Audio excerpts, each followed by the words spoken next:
अरे हमने लड़ाई क्यों लड़ी इतनी ज्यादा? हमारा जो भारतीय राष्ट्रीय स्वतंत्रता संघर्ष चला, राष्ट्रीय स्वतंत्रता संघर्ष बोलते हो, स्वतंत्रता संग्राम, वो चला क्यों? क्या संसद नहीं थी पहले? थी। क्या नियम कानून पहले नहीं होते थे? थे। बताया मैंने, गवर्नमेंट ऑफ इंडिया एक्ट 1935 के आधार पर ही संविधान लिखा गया है। तो नियम कानूनों का संकलन तो पहले भी था, संसद भी थी, कुछ हद तक काउंसिल परिषद। क्या मेरी बात समझ आ रही है? तो हमने लड़ाई लड़ी क्यों थी? किस बात के लिए? किस बात के लिए लड़ाई लड़ी थी? ये बहुत बड़ा कंफ्यूजन है। संप्रभुता के लिए। मेरी बात समझ आई? क्योंकि उस समय तक, जब तक भी ब्रिटिश राज था, चाहे उन्होंने हमें मताधिकार ही क्यों ना दे दिया हो, चाहे उन्होंने पुरानी बुरी मान्यताओं को खत्म ही क्यों ना कर दिया हो, चाहे उन्होंने भारत के विकास में कुछ नई पहले ही क्यों ना की हो। स्टीमर लाए डलहौजी ने, डलहौजी का नाम हमेशा निगेटिव लाइट में पढ़ते हो, हमेशा नकारात्मक रूप से पढ़ते हो डलहौजी का नाम, लॉर्ड डलहौजी सुने हो ना, विलय की नीति, विलय का सिद्धांत, ठीक है। भारत में पहली बार स्टीमर कौन लाया? डलहौजी। भारत में पोस्ट एंड टेलीग्राफ सर्विस किसने स्टार्ट करवाई? डलहौजी। भारत में रोड चौड़ीकरण का काम, रोड का विस्तारीकरण का काम, हाईवे जैसी रोड बनाने का काम किसने किया? डलहौजी। मेरी बात सुनाई? अगर निरपेक्ष रूप से नहीं बोल रहा हूं, लेकिन अगर ब्रिटिश संदर्भ में देखें तो कई बार भारत में आधुनिक भारत का जन्मदाता या आधुनिक भारत के जनक के रूप में भी डलहौजी को देखा जाता है। उनके अनुसार जो भारत में आधुनिकता की सीढ़ी है, वो डलहौजी, मतलब उसका पहला कदम डलहौजी ने रखा। क्या मेरी बात क्लियर? उसके बाद भारत विकसित विकासशील हो गया थोड़ा बहुत। क्या मेरी बात क्लियर? अरे ट्रेन कब चली थी भारत में? सर याद है किसी को? 1853। किसका कार्यकाल? डलहौजी का। समझ रहे हो ना? क्या मेरी बात समझ रही है? ठीक है। डलहौजी ने बहुत कुछ अच्छा किया, बहुत खराब भी किया कुछ चीजें, लेकिन बहुत सारी चीजें अच्छी भी की। इस तरह के कुछ वायसराय आए जिन्होंने अच्छे काम भी करने की कोशिश की, लेकिन फिर भी हम नाखुश क्यों? संप्रभुता की कमी। मेरी बात सुनाई? नहीं समझो बात? अरे बोलो। अमिताभ बच्चन की वाली फिल्म देखे हो कि आज भी मैं फेंके हुए पैसे नहीं उठाता हूं? वही भारत। समझ आ रहा है? वो फेंके हुए पैसे नहीं उठाएगा, वो अपना पैसा खुद कमाएगा। कमाया है तो दो उसे। क्या मेरी बात क्लियर है? उसे आपका स्टीमर, आपका रेलवे, आपका विकास, है ना, फेंका हुआ नहीं चाहिए। क्या मेरी बात क्लियर है? वो अपने डिसीजन, अपना निर्णय खुद लेगा, खुद विकासशील बनेगा, खुद डिसाइड करेगा। क्या मेरी बात समझ आई? तो असल में देखो, लड़ाई तो किसकी थी? संप्रभुता की थी, जो मैं तुम्हें बताने की कोशिश कर रहा हूं। असल में लड़ाई किसकी थी? संप्रभुता की। हम लोग बोलते हैं उन्होंने मताधिकार नहीं दिया, ये नहीं दिया, वो नहीं दिया। हम बोलते हैं ना, इल्जाम लगाते हैं कि 10% मताधिकार दिया, यही तो इल्जाम लगाते हैं। मतलब मैं भी इल्जाम लगा रहा था अभी 7-8 क्लास पहले, देखो कितने फ्रॉडिया लोग हैं, लोकतांत्रिक नहीं कर रहे हैं। मैंने बोला था ये बात, 10% लोग का मताधिकार था। तुम्हें पता है 1832 में जब लोकतांत्रिक प्रक्रिया इंग्लैंड में स्टार्ट हुई थी, तब कितने लोगों के पास अधिकार था, मताधिकार? 12%। जब उनके स्टार्ट हुआ तो वो भी खुद वाले को 12% दे रहे हैं। तो जब हमारे यहां स्टार्ट किया तो हमारे यहां भी 10% दिया। समझ रहे हो ना? बाद में 12 से 20% हुआ, 20 से फिर 40, फिर सबको 10 मताधिकार हो गया। फिर भी उन्होंने अपने यहाँ की औरतों को नहीं दिया था। क्या मेरी बात क्लियर है? तो जैसे उनके यहाँ, उन्होंने अपने यहाँ जैसे संवैधानिक विकास की प्रक्रिया फॉलो की, वैसे ही तो फॉलो कर रहे थे यहां पर भी। बहुत सारे बदलाव ला रहे थे, चाहे कांग्रेस के दबाव में ही ला रहे हो, चाहे अपने विशेष मकसदों की पूर्ति के लिए ला रहे हो। समझ रहे हो ना? लेकिन संवैधानिक विकास की अगर निरपेक्ष रूप से देखा जाए, निरपेक्ष रूप से, है ना, बिना इस डर के कि आपको कल क्या एंटी नेशनल का लेबल मिल जाएगा, मेरी बात समझ में कि भारत विरोधी बातें कर रहे हैं, अगर निरपेक्ष रूप से देखा जाए तो बहुत सारे विकास के कार्य, सामाजिक बदलाव, समझ रहे हो ना, ये उनकी देन है। भाई उसके पहले कहां आपके यहां लोकतंत्र था? उसके पहले कहां आपके यहां थाने और ये सब थानेदार होते थे? बोलो, नहीं होते थे ना। ये सब सिस्टम कहां से आया है? यह सब सिस्टम, प्रॉपर चैनलाइज सिस्टम कहां से आया है? फिर ऐसा नहीं कि कोई अधिकारी नहीं थे, मुगल में भी अधिकारी थे, ऐसा नहीं कि अधिकारी नहीं थे, लेकिन इतना प्रॉपर एफर्ट कि हर एक डिस्ट्रिक्ट में एक थाना रहेगा, एक तहसील रहेगी, 4 तहसील में डिवाइड करो। समझ रहे हैं ना, सिविल सर्विस का पूरा वो जो काम होता है, ढांचा होता है, जिसे आज भारत की बैकबोन कहते हो, रीढ़ की हड्डी बोलते हो, यह सब सिस्टम उनका है। ठीक है, और उन्होंने एक दिन में नहीं लाया, हम इल्जाम लगाते हैं। अभी एक हफ्ते पहले बता रहा था मैं कि 12% बताओ, यहां बताओ बहुत बुरा किया, 10% दिया। ठीक है, लेकिन अब आप विश्व इतिहास पढ़ेंगे तो विश्व इतिहास वाले सर बताएंगे आपको, वो जो अपने यहां संवैधानिक विकास कर रहे थे ना, वो भी धीरे धीरे हुआ है। 1215 से लेना उन्होंने अधिकार शुरू किया है, 1819 तक अधिकार देते रहे हैं, धीरे धीरे अधिकार दिया है। तो उन्होंने अपने, जब हमने अपने बच्चों को खराब खाना खिलाया, तुम्हें भी खराब खिला दिया। मेरी बात समझ नहीं समझे बात, समझ में आ रहा है? तो ये चीज समझने की जरूरत है। मेन लड़ाई वयस्क मताधिकार की नहीं थी, मेन लड़ाई लोकतंत्र की भी नहीं थी। मेरी बात समझाई? लोग चुन रहे हैं तो लोकतंत्र आ रहा है। आज ही तुम्हारे पास कितना रिस्ट्रिक्टिव लोकतंत्र है, 5 साल में एक बार चुनोगे और उसके बाद सरकार को कुछ भी करने से रोक नहीं सकते, भले ही तुम्हारी इच्छा अनिच्छा हो। भले ही देश के सारे किसान या देश के सारे मर्चेंट किसी लॉ, किसी कानून के खिलाफ खड़े ही क्यों ना हो जाए, लेकिन देखा जाए तो सरकार को संसद में बिल लाने से नहीं रोक सकते। क्या मेरी बात क्लियर है? समझ में आ रहा है? तो कहां कितना मजबूत, जब वो बिल आ जाएगा, 5 साल प्रैक्टिस हो जाएगा, 5 साल बाद आप, है ना, उन्हें उस सरकार को हटा सकते हो, नई पार्टी की सरकार ला सकते हो। फिर हो सकता है वो आपकी बात सुने ना सुने, हो सकता है वो बिल कैंसिल कर दे। इतना धीरे स्लो प्रोसेस है। क्या मेरी बात क्लियर है? तो लोकतंत्र की भी बहुत लड़ाई नहीं थी। क्या मेरी बात क्लियर है? लड़ाई किसकी थी? संप्रभुता की, भारतीय चेहरे की लड़ाई थी कि जो आदमी बैठे हुए हैं, समझ रहे हो ना, ये इतने गोरे क्यों हैं? मेरी बात समझाई? ये हमारी नस्ल की क्यों नहीं है, ये हमारी तरह के क्यों नहीं है, ये हमारी भाषा क्यों नहीं बोलते, ये हमारे विचार व्यवहार को क्यों नहीं समझते, ये हमारे धर्म के क्यों नहीं है? क्या मेरी बात समझाई? मुख्य लड़ाई देखा जाए सामाजिक स्तर पर तो यही थी। क्या मेरी बात क्लियर है? क्या आज सरकार सब आपकी बात मान लेती है, सब आपकी सुन लेती है? नहीं सुनती है। समझ रहे हो ना? सब आप जनप्रतिनिधि ले जाओगे, सरकार के ऊपर है। इस तरह भी तो यही प्रोसेस चल रही थी कि कांग्रेस एप्लीकेशन लिखेगी, जनप्रतिनिधि तो जाएगा, गवर्नर तो जाएगा, गवर्नर डिसाइड करे चाहे ना करे। तो अभी भी तो वही प्रोसेस है। क्या ही अंतर आ गया? बोलो। विंस्टन चर्चिल का नाम सुनो। विंस्टन चर्चिल ने ना क्रिप्स मिशन यहां भेजा था।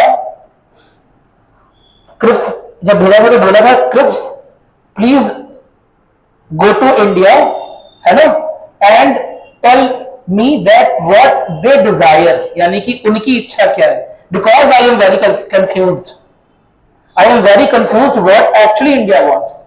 असल में भारतीय चाहते क्या है या भारतीय खुद नहीं जानते।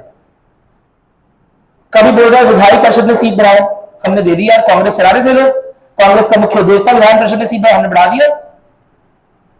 फिर बोल रहा है सबको अधिकार नहीं दिए, ये नहीं किया, वो नहीं किया। फिर एक बुजुर्ग आदमी आगे वो कह रहा है स्वराज चाहिए, उसमें भी बंटवारा है, उसका स्वराज का सपना ही अलग है। बुजुर्ग आदमी यानी कि गांधी जी, उनके स्वराज का सपना ही अलग है। उनके स्वराज का सपना अपने पड़ोसी से बैर मत रखो। स्वराज हो गया, आज स्वराज आ पाए, पड़ोसी से बैर नहीं रखते हो, है?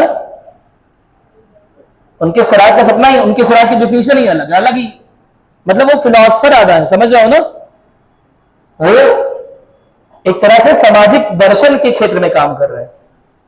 ठीक है, वो रिफॉर्म ज्यादा ला, रिफॉर्म समझते हो ना, वो रिफॉर्म सुधारक ज्यादा है, उनका सुधारक के रूप में रोल ज्यादा है। वो कह रहे हैं ये क्या जातियों में बटे हुए लोग हैं, अरे बंद करो पहले ये सब्सिडियम और ये सविनय अवज्ञा सब बंद करो, पहले इन जातियों को खत्म करो। वो कह रहे हैं ये क्या सहयोग नहीं, वो बोल रहे हैं हम अपने आंदोलन शुरू नहीं करेंगे, मुस्लिम भाइयों का साथ नहीं मिलेगा। तो वो कह रहे हैं धर्म में बटे हुए लोग हैं। क्विट इंडिया मूवमेंट में बोल रहे हैं कि महिलाओं को आजादी नहीं है घर से बाहर निकलने की, क्विट इंडिया हम तभी शुरू करेंगे जब महिलाएं भी साथ देंगी। मेरी बात समझ में आ रहा है? चौरी चौरा कांड के बाद वो रोक लिए, स्वराज चाह रहे थे, क्यों रोक लिए? एग्जैक्टली स्वराज की वो डिफिनेशन जो तुम समझते हो अगर वह ये चाह रहे थे कि किसी भी तरह से संप्रभुता आ जाए, तो क्यों चौरी चौरा में रोक लिया? क्योंकि उनका स्वराज का डिफिनेशन ही, परिभाषा ही अलग है। वो स्वराज तो आया ही नहीं। सब बराबर हो जाए, सारी विलेज इकाई, सारी, समझ रहे हो ना, सारे जो भी गांव है, गांव स्तर पे अपनी स्थानीय सरकारें है ना, उन्हें स्वायत्ता हो, इंडस्ट्री की जरूरत नहीं है, लोग आपस में बैर में रखें, प्रेम रखें, जातिगत जो भेदभाव है पूरी तरह से खत्म हो जाए, लिंगगत भेदभाव पूरी तरह से खत्म हो जाए, लोग इंडस्ट्री, एक और उनके स्वराज में एक और चीज है, लोग इंडस्ट्री में काम ना करें, फैक्ट्रियां आएंगी, लोगों की जॉब खत्म होगी, लोग केवल चरखा चलाए या अपने खेतों में काम करें। ग्राम स्वराज्य की बात करते हैं वो चाहते ही नहीं फैक्ट्री आए। मेरी बात सुन, जो पंखे के नीचे बैठे हो, मोबाइल में चल रहा है सब, गांधी जी इसके विरोधी हैं, पूरी तरह से विरोधी। क्या मेरी बात सुन? अरे बोलो, ठीक है। तो तुम समझो ना, सबकी स्वराज की डिफिनेशन अलग अलग है। अंग्रेज कंफ्यूज है कि भारतीय चाहते क्या है, समझ? तो भारतीय एक्सप्रेस नहीं कर पा रहे थे, लेकिन क्या चाह रहे थे अंदर से वो? संप्रभुता। एक हमारे ऐसा आदमी सरकार को चलाए, है ना, वही कार्यपालिका का हेड हो, एक हमारे जैसा ही आदमी गवर्नमेंट का हेड हो, और एक हमारे जैसा आदमी जुडिशरी में यानी कि न्यायपालिका में हेड। क्या मेरी बात क्लियर है? कोई दिक्कत तो नहीं है ना? ये लड़ाई हुई कि बहुत कंफ्यूजन है, याद रखना। भारतीय राष्ट्रीय संघर्ष अगर वर्ल्ड के परिप्रेक्ष्य में पढ़ोगे तो वर्ल्ड हिस्टोरियन बड़े कंफ्यूजन में लिखते हैं कि अगर असल में पता नहीं चला कि भारतीय चाहते क्या थे। क्योंकि स्वराज की डिमांड तो बहुत दो मूवमेंट चलने, 3 मूवमेंट चलने के बाद आने लगी कि पूर्ण स्वराज चाहिए। पूर्ण स्वराज भी किसका स्वराज चाहिए? क्या केवल ब्रिटिश प्रांतों का स्वराज चाहिए या देशी रियासतों का भी स्वराज चाहिए? देशी रियासतों में तो पहले से ही देशी राजा व्याप्त हैं, देशी सरकारें व्याप्त हैं, तो क्या है स्वराज? किस स्वराज की बात कर रहे हैं आप लोग? देशी रियासतों में तो पहले से ही भारतीय मूल के राजा व्याप्त है ना। आजा भैया, क्या मेरी बात समझ आई? किस स्वराज की बात कर रहे हैं आप? बोले रिप्रेजेंटेशन होना चाहिए काउंसिल में, हम रिप्रेजेंटेशन प्रतिनिधित्व दे रहे हैं, ठीक है। आप बोल रहे हो लॉज चेंज करो, हम लॉ चेंज कर रहे हैं, हर 10 साल में कुछ ना कुछ बदलाव ला रहे हैं। क्या मेरी बात क्लियर? तो चर्चिल का यह मानना था कि इट इज अ कंफ्यूजन कि क्या चाहिए एग्जैक्टली उन्हें, और शुरुआत में बोल रहा है स्वराज स्वराज, है ना, और फिर आपस में झगड़ ले रहा है कांग्रेस और मुस्लिम लीग कि स्वराज नहीं चाहिए, मतलब स्वराज अगर एकीकृत होकर मिल रहा है तो नहीं चाहिए, दो अलग देश चाहिए। कांग्रेस नहीं लड़ रही है, मुस्लिम लीग लड़ रही है, लेकिन लड़ी, और अंततः क्या हुआ? अंततः स्वराज थोड़ा ना मिला, अंततः क्या मिला? अंततः डोमिनियन स्टेटस के रूप में आप आजाद हुए। यह जो इल्जाम लगता है यह सही है, ठीक है। जो इंडियन इंडिपेंडेंस एक्ट आया, समझ लो ना, भारतीय स्वतंत्रता अधिनियम आया 1947 का, उसमें भारत 3 अगस्त 1947 को आया था शायद, ठीक है, और उसमें भारत को वो लागू हुआ मतलब 15 अगस्त को, लेकिन आ गया था लिखकर। तो उसमें भारत को डोमिनियन स्टेटस ही दिया गया, यानी 16 अगस्त को भारत, हम बोलते हैं आजाद हो गया, लेकिन आजाद नहीं हुआ था। क्या मेरी बात क्लियर है? भारत तब तक नहीं आजाद हुआ जब तक भारत के खुद के संविधान ने यह बोला नहीं कि हम कैसे राष्ट्र है। पहला शब्द इंपॉर्टेंट, संप्रभु राष्ट्र। समझ रहे हो ना? क्या मेरी बात सुनना? क्योंकि 16 अगस्त के दिन भी भारत उन्हीं नियम कायदे कानूनों से चल रहा था जो ब्रिटिशर्स बना के गए थे। क्या मेरी बात क्लियर है? 16 अगस्त के दिन भी भारत उन्हीं नियम कानून कायदों से चल रहा था। न्यायपालिका में भी वही अधिकारी बैठे हुए थे जो ब्रिटिशर्स अलॉट करके गए थे। पॉलिटिकल सिस्टम वही अरेंज था जो ब्रिटिशर्स अलॉट करके गए थे। समझ रहे हो ना? अरे बोलो। विधायी परिषद जिसमें से चुने हुए सदस्य संविधान सभा का हिस्सा बनते हैं, वो विधायी परिषद, समझ रहे हो? वो विधायी परिषद जिनके चुने हुए सदस्य आगे चलकर संविधान सभा का हिस्सा बनते हैं, वो विधायी परिषद किन नियमों, किन कानूनों से उनका चुनाव हुआ था? ब्रिटिश कानूनों से। उसमें भी 10% 20% लोग उनके पास मताधिकार है। क्या मेरी बात समझ? यह क्वेश्चन बहुत बहुत इंपॉर्टेंट है, बहुत। यूपीएससी का इंटरव्यू मुझे लगता है हर साल किसी ना किसी बच्चे से क्वेश्चन पूछा ही जाता है किसी टॉपर से, जिसका अच्छा जा रहा होता है उससे क्वेश्चन पूछते हैं। पॉलिटी पूछते हैं, पॉलिटी अच्छी लगती है, अगर अच्छी लगती है तो ये क्वेश्चन कि संविधान सभा को यह अधिकार किसने दिया कि वह संविधान बनाए हमारे लिए? क्या भारतीयों ने अधिकार दिया? ब्रिटिश संसद ने अधिकार दिया। भारतीय, हम बोल रहे हैं ना संविधान बन गया, संविधान बन गया। ब्रिटिश संसद की अथॉरिटी है भारत में संविधान बनवाने की। तुम इसीलिए तो लड़ रहे थे कि ब्रिटिश संसद की अथॉरिटी नहीं है। हमारी सारी लड़ाई यही थी कि ब्रिटिश संसद की कोई अथॉरिटी हम पर नहीं है, स्वराज है, हम आत्मनिर्भर है, हम इंडिपेंडेंट है। सारी लड़ाई यही थी। ब्रिटिश संसद की अथॉरिटी के द्वारा अप्रूव्ड कैबिनेट मिशन के कहने पर, कैबिनेट मिशन की रिकमेंडेशन पर, कैबिनेट मिशन के मिलवाने पर संविधान सभा का निर्माण हुआ। संविधान सभा के जो सदस्य थे वो सदस्य कहां से आए थे? प्रांतीय विधान परिषदों से चुने हुए सदस्य थे। अब वह प्रांतीय विधान परिषद, क्या सारे के सारे भारतीयों ने उसके मताधिकार, मतलब उसके चुनाव में मताधिकार का उपयोग किया था? नहीं, 10% को अलाउड था। क्या मेरी बात समझ? क्या वो जो चुनाव हुआ था, क्या उसमें इंडिया के लॉ कानून फॉलो हुए थे? नहीं, पहली बात। दूसरी बात, यह लोग जो चुनाव करने जा रहे हैं प्रांतीय विधान परिषदों के लोगों का, इन्हें क्या पता था कि जिसे चुन रहे हैं वही लोग आगे जाके संविधान लिखेंगे? नहीं समझे बात? समझ रहे हो? मैंने तुम्हें किसी और काम के लिए भेजा, समझा, लेकिन तुम काम कुछ और करके आ गए। तुमने देखा कि रास्ते में भी काम है, भी निपटा है, लेकिन मैंने तुम्हें किसी और उद्देश्य के लिए सेलेक्ट किया था ना। क्या मेरी बात क्लियर है? तो प्रांतीय विधान परिषदों के लोगों का चुनाव हुआ क्यों था? प्रांतीय विधान पर विधान लिखने के लिए, समझ रहे हो, ना कि संविधान सभा बनाने के लिए। समझ आ रहे? ये एक बहुत बड़ा क्वेश्चन है, संविधान सभा को अधिकार कौन दे रहा है? ये बहुत बड़ा डाउटफुल क्वेश्चन है, याद रखना। संविधान सभा को यह अधिकार सीधे तौर पर भारतीय नागरिक नहीं दे रहे। भारतीयों को नहीं बताया जा रहा कि क्या यही जनप्रतिनिधि जिन्हें आपने प्रांतीय विधान परिषदों के लिए चुना है, क्या यह इस योग्य है कि जाकर आपका संविधान लिखे? भारतीयों को नहीं बताया गया, भारतीयों से नहीं पूछा गया। क्या पता भारतीय किसी और को वोट करते? क्या पता आप अपने क्षेत्र से किसी और को वोट करते? क्या मेरी बात समझ में? क्या मेरी बात समझ में? ये एक बहुत बड़ा डाउटफुल क्वेश्चन है। दो चीजें, एक तो 16 अगस्त के दिन जब भारत आजाद हुआ तो भारत आजाद नहीं हुआ। भारत आजाद तब होगा जब भारत अपने संविधान से डिक्लेयर कर देगा कि हम आजाद है, हम संप्रभु। क्या मेरी बात समझ में? कोई दिक्कत तो नहीं है ना? ठीक है। तो जब भारत ने अपना संविधान 26 नवंबर 1949 को इनैक्ट तो नहीं किया, लेकिन ले आए, आत्मार्पित कर लिया, डेडिकेट कर लिया। इनैक्ट यानी कि लागू तो कब हुआ है? 26 जनवरी 1950 को लागू हुआ है। तो जब ले आए संविधान, जब अंतिम मीटिंग हो गई, ठीक है, तब डिसाइड हुआ कि भारत क्या है? संप्रभु राष्ट्र, यानी कि अब हम ब्रिटेन पर डिपेंडेंट नहीं है। ब्रिटेन ने यह नहीं कहा कि तुम आजाद हो, ब्रिटेन ने कहा अब तुम चुनो कि तुम्हें हम पर निर्भर रहना है कि नहीं रहना है। तो हमने बोला निर्भर नहीं रहना है, हमें संप्रभुता चाहिए। और जब तक हमने चुनाव नहीं किया इस बात का कि हमें निर्भर नहीं रहना है, तब तक हम निर्भर थे, क्योंकि उस समय तक आर्मी हमारे कंट्रोल में थी। सही बात है, संविधान सभा में हमारे चुने हुए सही बात है, लेकिन वह संविधान सभा भी ब्रिटेन की संसद के द्वारा पारित कानून के आधार पर काम कर रही थी। क्या मेरी बात समझ?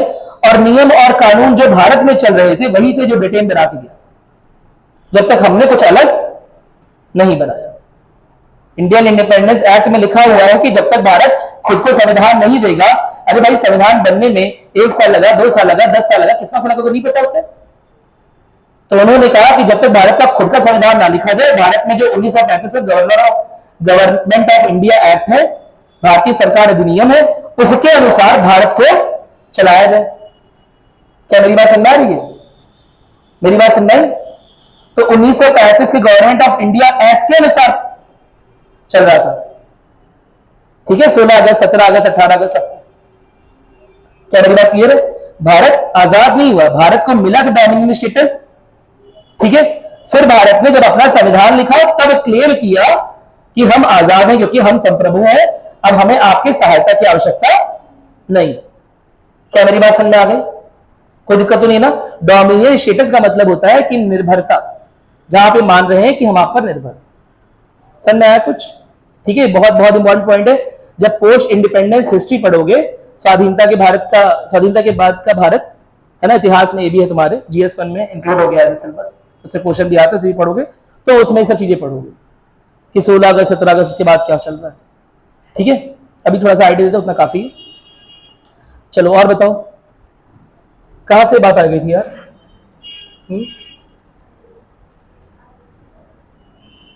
तुम लोग बातों में फंसा लेते हो ऐसे के सारे।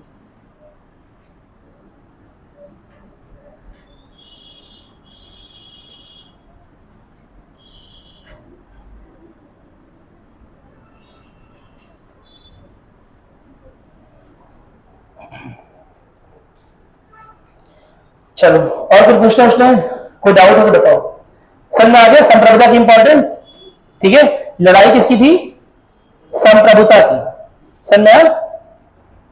उसके बाद हमने डिसाइड किया कि हम वैस मताधिकार देंगे या 25 सालों को देंगे, 21 सालों को देंगे, किसे देंगे किसे नहीं देंगे, वो हमारी डिसीजन। मेरी बात समझ आई?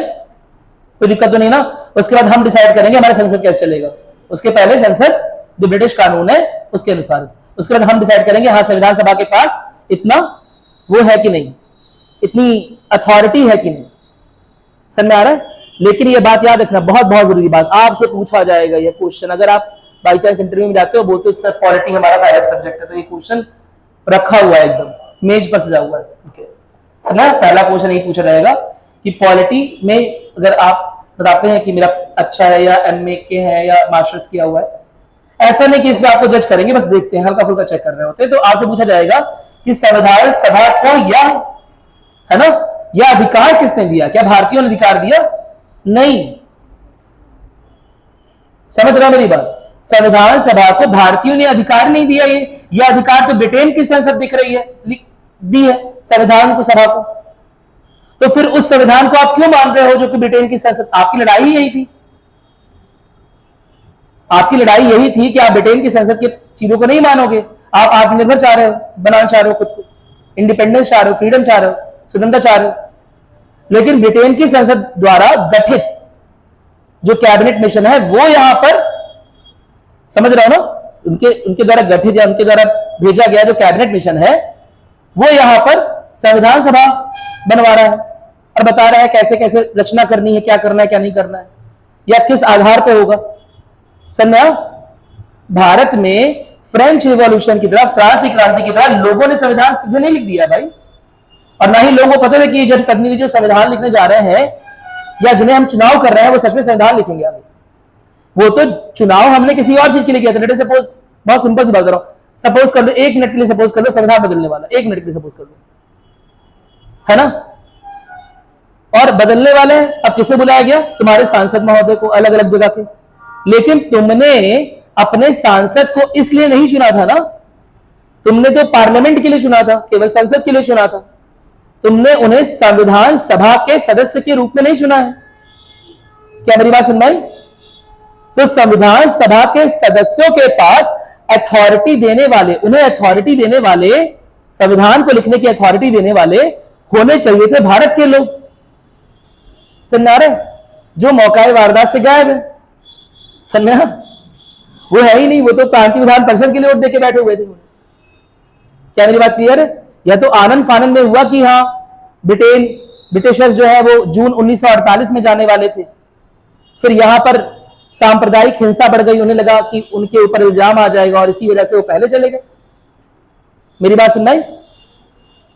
उनका प्लान नहीं था जल्दी छोड़ जाने का, हम मतलब इतना कोहराम मच गया यहां पर कि वो जल्दी चले गए। समझ में आ रहा है कि हमारे सिर पर इल्जाम ना आए। ठीक है, चोरी तो हो ही गई है, अब जितनी देर रुकेंगे उतने देर ज्यादा पूछताछ हमसे होने के चांस रहेंगे, उससे निकल लो यहां से। क्या मेरी बात सुनना है? तो उसी आनंद फानंद में उन्होंने संविधान सभा का गठन कैसे कर लिया? प्रांतीय विधान परिषदों के जनप्रतिनिधियों से, जिन्हें इसलिए चुना ही नहीं गया था, जिन्हें चुना गया था प्रांतीय विधानों को लिखने के लिए, प्रांतीय समस्याओं को सॉल्व करने के लिए, स्थानीय चीजों को देखने के लिए, स्थानीय कानून का निर्माण करने के लिए, सड़क चौड़ा करने वाले, नालियां बनवाने वाले। समझ रहे हो? मजाक की बात नहीं, मतलब समझ जाओ। जो मैं बोलने की कोशिश कर रहा हूं। उन्हें यह अथॉरिटी भारत के लोगों से लेनी थी, लेकिन भारत के लोग हैं कहां पर इसमें? पहली बात तो संविधान सभा के सदस्य 10 से 12-15% भारतीयों ने चूज कर रहे हैं प्रांतीय विधान परिषद में, एक तो वो खत्म हो गया। पहले ही अगर संविधान सभा के सदस्यों को चूज करना है तो हर एक भारतीय के पास बराबर अधिकार होने चाहिए कि हाँ ये प्रतिनिधि जाएंगे और हमारे संविधान लिखेंगे, लेकिन वो है कितने? 12 से 15%। अगर 80% किसी और को चूज कर रहे होते तो संविधान लिखने के लिए, तब समझ आ रहा है? तो यह एक क्वेश्चन मार्क लगता है संविधान पर, याद रखना, और बहुत वैलिड क्वेश्चन मार्क है, बहुत वैध है यह क्वेश्चन। क्या मेरी बात क्लियर है? तर्क के स्तर पर यह क्वेश्चन बहुत वैध है कि संविधान सभा की अथॉरिटी क्या इतनी थी कि संविधान लिखे? इतनी शायद थी ही नहीं, क्योंकि 15% लोगों ने अपने जनप्रतिनिधियों को वोट किया था ताकि वह प्रांतीय विधान परिषदों में काम करें। लेकिन अंग्रेजों के जाने की सूचना जब पहले ही डिसाइड होने लगी कि हाँ अंग्रेज चले जाएंगे, तो संविधान सभा का निर्माण करने की जल्दीबाजी में प्रांतीय विधान परिषदों से चुने हुए लोग ही संविधान सभा का निर्माण करने लगे। क्या मेरी बात सुन रहे हैं? अरे बोलो, कुछ समझ आया? चलो ठीक है, संविधान की ओर कैसे बना रहे हैं लोग, ये पढ़ लिया तुम लोगों ने? ये पढ़ने इसमें कोई दिक्कत नहीं है ना? संविधान का मूल दस्तावेज जो किसी की देश की राजनीतिक व्यवस्था के आदर्श होते हैं, सब कोई दिक्कत नहीं है। समाज किस प्रकार शासित है बता चुका हूं। संविधान की आवश्यकता क्या? शक्तियों को सीमांकन बता चुका हूं।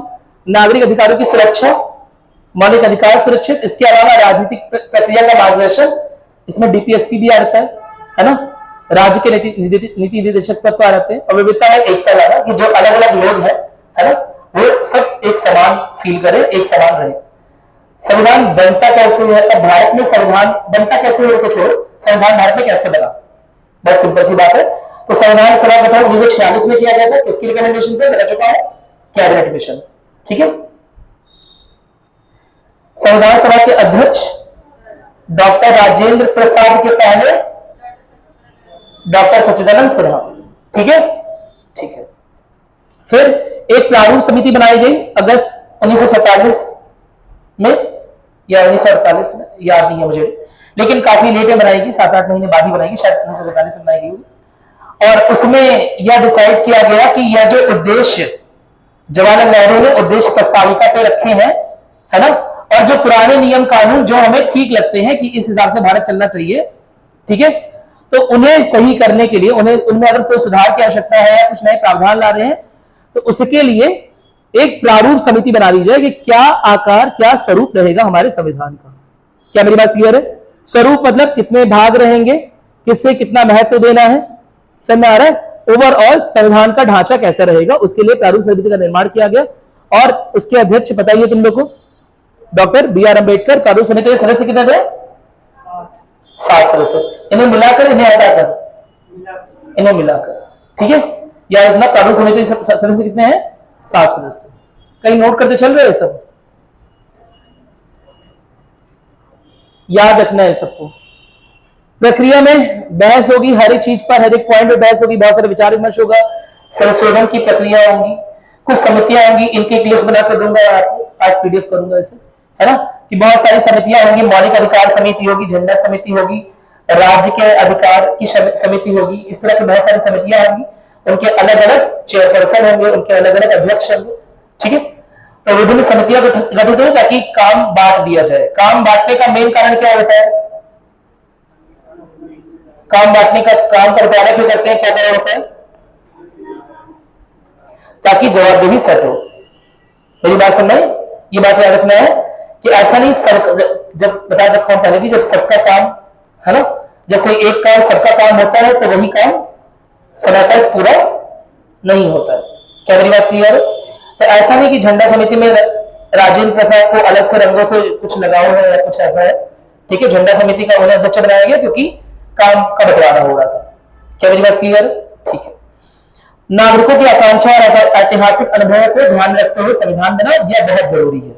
हमने कल मैं तुमसे बात कर रहा था और मैंने बताया था, हमने लिखित संविधान लिखा, लेकिन हम किसके गुलाम रहे? ब्रिटेन के, जहां पर कौन सा संविधान चल रहा था? अलिखित संविधान चल रहा था। तो एक अलिखित संविधान चल रहा था वहां पर, यानी कि ब्रिटेन जो यह एक्ट पर एक्ट, अधिनियम पर अधिनियम, कानून पर कानून ला रहा था, है ना, या देश को कह सकते प्री संविधान दे रहा था, पूर्व संविधान दे रहा था, वह भी क्या था, वह भी अलिखित था। क्या मेरी बात क्लियर है? क्योंकि नया कानून आएगा, पुराना कानून बदल जाएगा। क्या मेरी बात क्लियर है? और इस अलिखित संविधान के ढांचे से भारत के लोग बड़े परेशान थे, क्योंकि इस अलिखित संविधान में संसद अपनी शक्तियां कभी भी कैसे भी बढ़ा सकता है। क्या मेरी बात क्लियर है? अलिखित संविधान यानी कि संसद सर्वोच्च, संविधान की सर्वोच्चता गई। क्या मेरी बात क्लियर है? तो इस ऐतिहासिक भूल से सावधान होते हुए, इस ऐतिहासिक गलती से सावधान होते हुए हमने क्या संविधान लिखा? लिखित संविधान लिखा। लिखित संविधान लिखने का मुख्य कारण समझ में आ गया?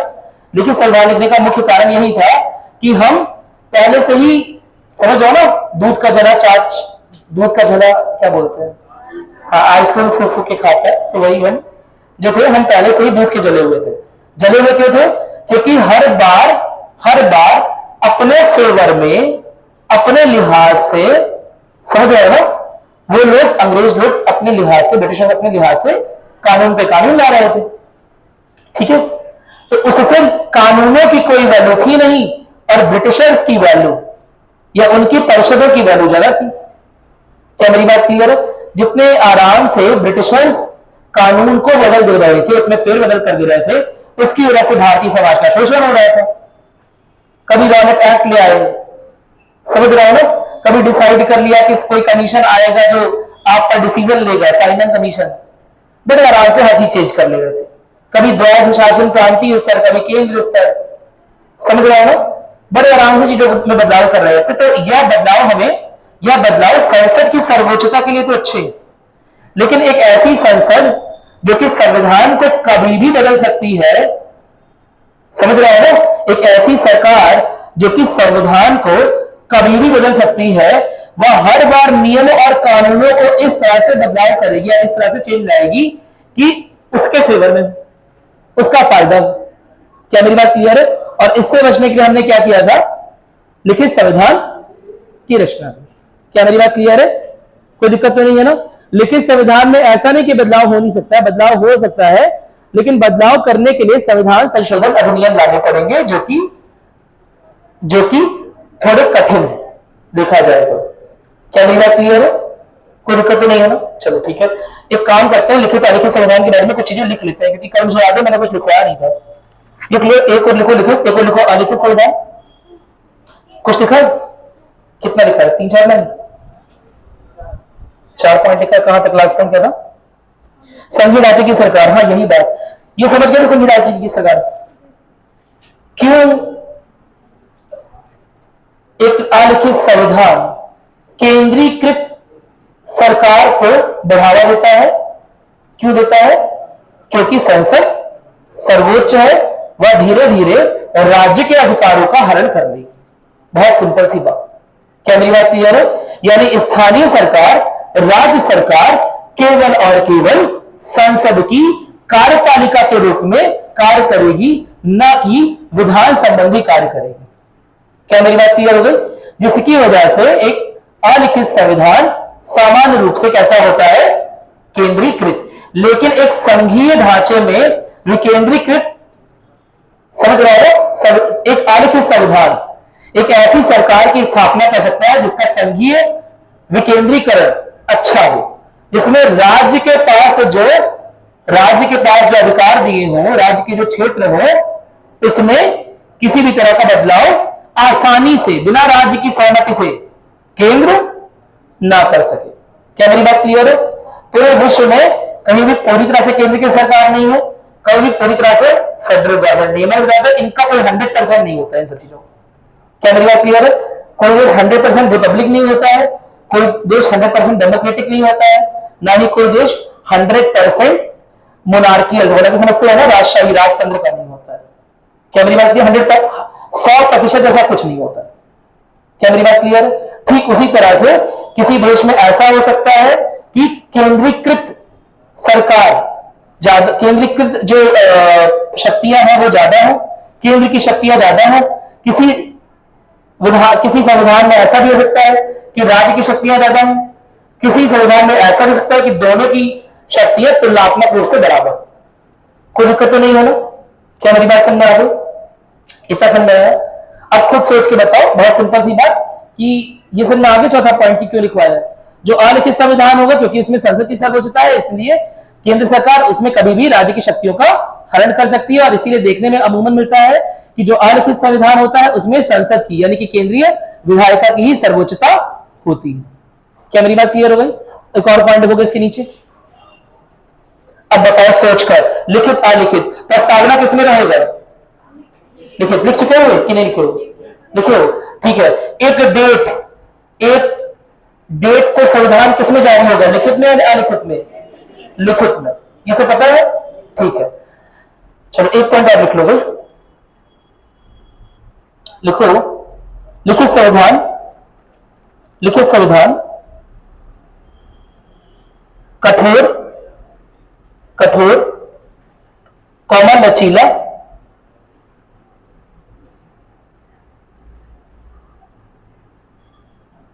और इन दोनों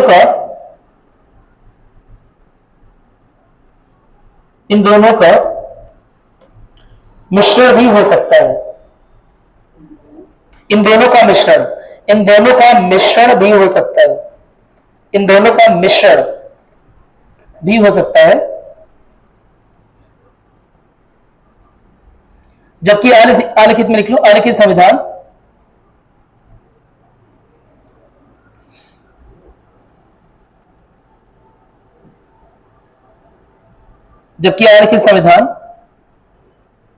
कैसा होगा? लचीला, कठोर?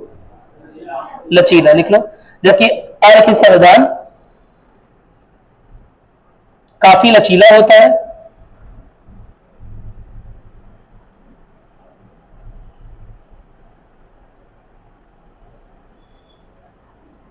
साथ ही साथ किसी सामान्य कानून से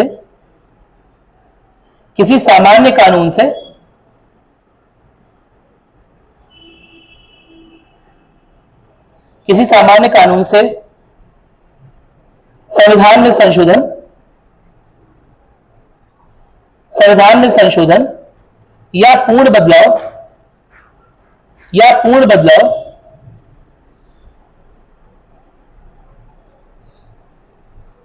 लाया जा सकता है।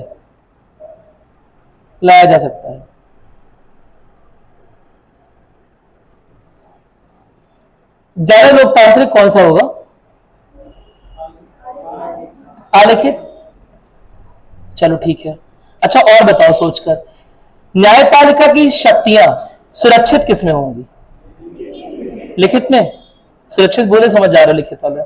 चलो ठीक है, लिखो लिखो, इस बात को भी लिखोगे। अच्छा और समझते थोड़ा सा, एक चीज लिख लेते हैं, समझते हैं भी है उसे। अच्छा, लेजिस्लेटिव यानी समझते, विधायिका, कार्यपालिका और न्यायपालिका, ठीक है, बराबरी पे रहती है सामान्य तौर पर बराबरी रहती है, ठीक है। लेकिन यह न्यायपालिका, कार्यपालिका और विधायिका बराबरी में अधिक होने की संभावना किसमें रहेगी? लिखित में या अलिखित में? लिखित में, क्योंकि यहां पर न्यायालय सुरक्षित है, न्यायपालिका सुरक्षित है। मेरी बात समझाई? कोई दिक्कत तो नहीं है ना?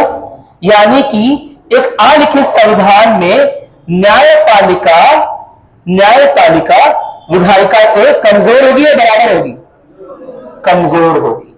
तो क्या न्यायपालिका संसद में पारित अधिनियमों को बदलाव कर सकती है, रोक सकती है, या उसे असंवैधानिक बता सकती है? नहीं बता सकती। हमारे यहां न्यायपालिका संसद में आए हुए कानून असंवैधानिक है, संवैधानिक है, उनमें बदलाव ला सकती है, क्योंकि हमारे यहां किस तरह का संविधान है? लिखित संविधान है, जिसमें न्यायपालिका को शक्तियां हैं कि किसी भी असंवैधानिक चीज, अगर कोई बिल आ रहा है, अगर उसमें कोई असंवैधानिकता उसे समझ में आ रही है, या वह मूल ढांचे से, मूल ढांचा भी आगे पढ़ोगे भी, ठीक है, किसी तरह की छेड़छाड़ हो रही है, तो वह निरस्त कर सकता है। क्या मेरी बात क्लियर है? न्यायपालिका के पास ताकत है। क्या मेरी बात क्लियर है? लेकिन एक अलिखित संविधान, और डीप में समझते हैं, एक अलिखित संविधान में संसद के सदन ने जो पारित किया वही क्या बन गया? नया संविधान, नया संवैधानिक कानून। और यह नया संवैधानिक कानून क्या न्यायपालिका असंवैधानिक घोषित कर पाएगी? वो बोल भाई, वो अघोषित करेगी। वो अगर घोषित करेगी कि असंवैधानिक है, पुराने वाले से अलग है, तो कहेगी यही नया संविधान है। क्या मेरी बात समझ पाए जो मैंने बोला? मैं समझ गए सब लोग कि दोबारा बोलूं? दोबारा समझा देता हूं, सुनो मेरी बात। एक अलिखित संविधान में न्यायपालिका कमजोर है विधायिका से, यानी कि विधायिका के द्वारा लाया गया बिल, विधायिका के द्वारा लाया गया कानून है ना, ही नया संविधान बन जाता है। कोई दिक्कत तो नहीं है ना? और यह जो नया संविधान ही बन गया है, क्या इसे न्यायपालिका यह बोलकर खारिज कर सकती है कि यह असंवैधानिक है? एक अलिखित संविधान नहीं कर सकती। लेकिन एक लिखित संविधान में न्यायपालिका की शक्तियां विधायिका के बराबर होती हैं, और विधायिका के द्वारा लाया गया कानून अगर न्यायपालिका देखेगी कि पुराने कानून या पुराने संवैधानिक कानूनों से मैच नहीं कर रहा, ठीक है, वैध नहीं है उसके अनुसार, तो इसे असंवैधानिक घोषित कर सकती है। क्या मेरी बात क्लियर है? अरे बोलो, समझ में आ गया? तो न्यायपालिका की शक्तियां भी किसमें अदा हो जाएंगी? लिखित संविधान में। कोई समस्या नहीं है ना इसमें?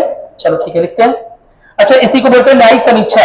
न्यायिक समीक्षा का अधिकार किसमें होगा? लिखित संविधान, अलिखित संविधान? लिखित में होगा। अलिखित में न्यायिक समीक्षा हो सकती है? हो ही नहीं सकती। विधायिका ने जो दे दिया वही है नया संविधान, तो कैसे उसे असंवैधानिक घोषित करोगे? क्या मेरी बात क्लियर है? एक अलिखित संविधान में विधायिका ही सर्वोपरि। अब बताओ, और सोचकर और डीप में जाओ। अब बताओ, क्या यह एक अलिखित संविधान से चलने वाले राष्ट्र को, क्या यह चीज अधिक लोकतांत्रिक नहीं बनाती है? आपके द्वारा चुने गए जनप्रतिनिधियों ने कोई कानून लिखा, आपके द्वारा चुने गए जनप्रतिनिधियों ने आपके हितों को ध्यान रखते हुए, आपसे राय लेते हुए कोई कानून लिखा, और वह कानून केवल इसलिए निरस्त कर दिया जाए न्यायपालिका द्वारा कि यह तो असंवैधानिक है। क्या मेरी बात क्लियर है? नहीं समझो बात? समझ आ रहा है?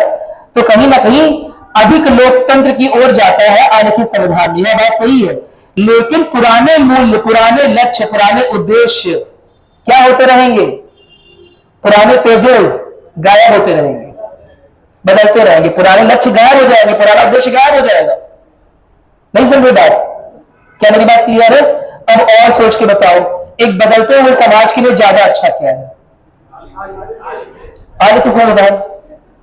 लिखित? हमारा मन तो लिखित है। एक बदलते हुए समाज के लिए एक अलिखित संविधान ज्यादा अच्छा है, लेकिन एक इलिटरेट समाज के लिए, एक अनअवेयर, जहां जागरूकता की कमी है, ऐसे लोगों के लिए किस तरह का संविधान अच्छा है? लिखित। क्या मेरी बात क्लियर है? चलो नोट कर लो, लिखो। लिखित संविधान में, अब नंबर नहीं याद है भाई, ऐसा ही लिख लो, ठीक है? जो भी लिखा है उसी के आगे लिखो। लिखित संविधान में न्यायपालिका, न्यायपालिका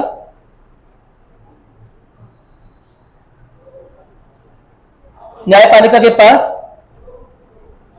विधायिका के समकक्ष, विधायिका के समकक्ष शक्तियां होती हैं, शक्तियां होती हैं।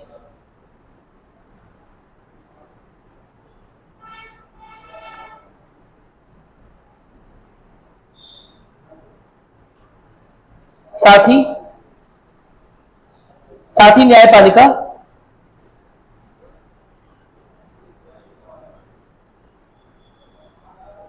विधायिका से पारित, विधायिका से पारित किसी कानून को, किसी कानून को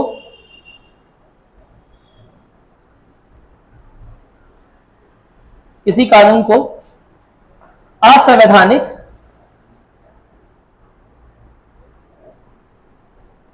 घोषित कर सकती है, घोषित कर सकती है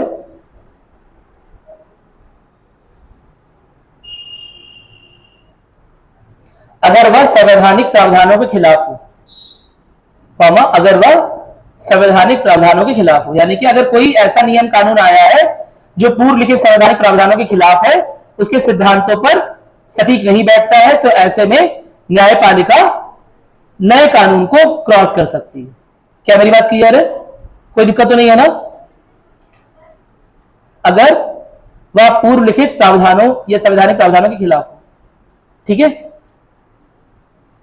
अब अलिखित में लिखोगे, अलिखित में लिखो, देखो न्यायपालिका, न्यायपालिका न्यायपालिका न्यायपालिका के पास सीमित शक्तियां होती हैं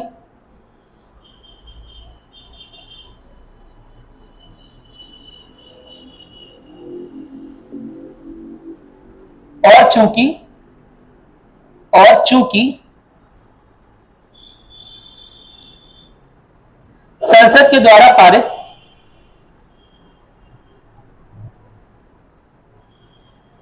द्वारा पारित प्रत्येक कानून, संसद के द्वारा पारित प्रत्येक कानून, संसद के द्वारा पारित प्रत्येक कानून संविधान का हिस्सा बनता जाता है। इसलिए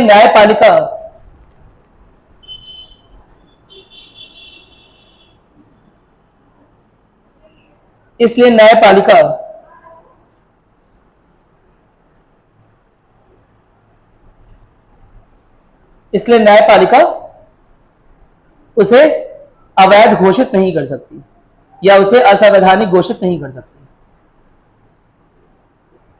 ठीक है,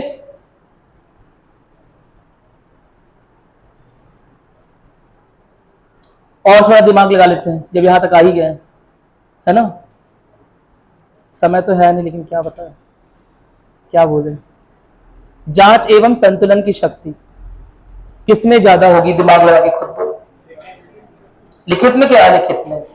अलिखित में ना, अलिखित में ना है, लिखित में पक्का? चलो ठीक है, लिख लो। देख रहा था तुम लोग को आता है कि बस तुक्का मार लो। लिखो, लिखो जांच एवं संतुलन की शक्ति, है ना? चेक्स एंड बैलेंसेस जिसे बोलते हैं। जांच एवं संतुलन की शक्ति लिखित संविधान में अधिक होती है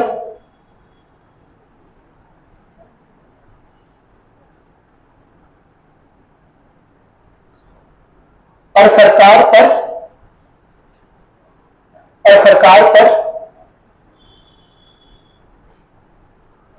एक नियमित दबाव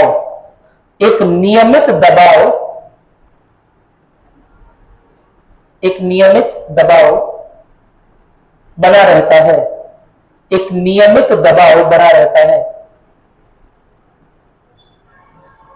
अलिखित में लिखो, जांच एवं संतुलन की शक्ति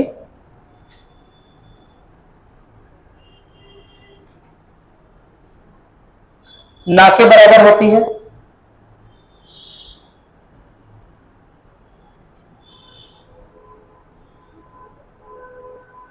साथ ही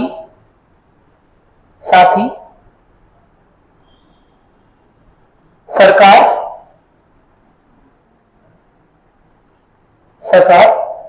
लोकतंत्र द्वारा प्रदत्त